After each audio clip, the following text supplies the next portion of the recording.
பெராண்டா race banking மற்றும் government தேர்வுகளுக்கான online மற்றும் ஆஃப்லைன் பயிற்சி.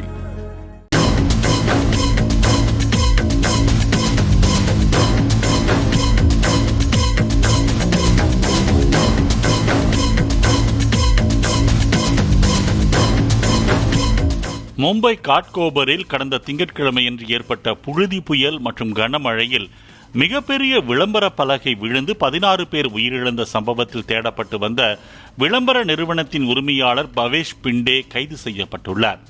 ராஜஸ்தான் மாநிலம் உதய்பூரில் பதுங்கியிருந்த அவரை போலீசார் கைது செய்து மும்பை அழைத்து வந்தனர். பாலியல் வன்கொடுமை வழக்கு உட்பட 20 வழக்குகள் ஏற்கனவே அவர் மீது இருப்பது தெரிய வந்துள்ளது. 40க்கு 40 அடிக்கு மேல் விளம்பர பலகை வைக்கக்கூடாது என்று மாநகராட்சி விதிமுறை உள்ள நிலையில் 120க்கு 120 அடியில் சட்டவிரோதமாக பவேஷ் வைத்திருந்த விளம்பர பலகை லிம்கா சாதனை புத்தகத்திலும் இடம்பெற்றிருந்தது.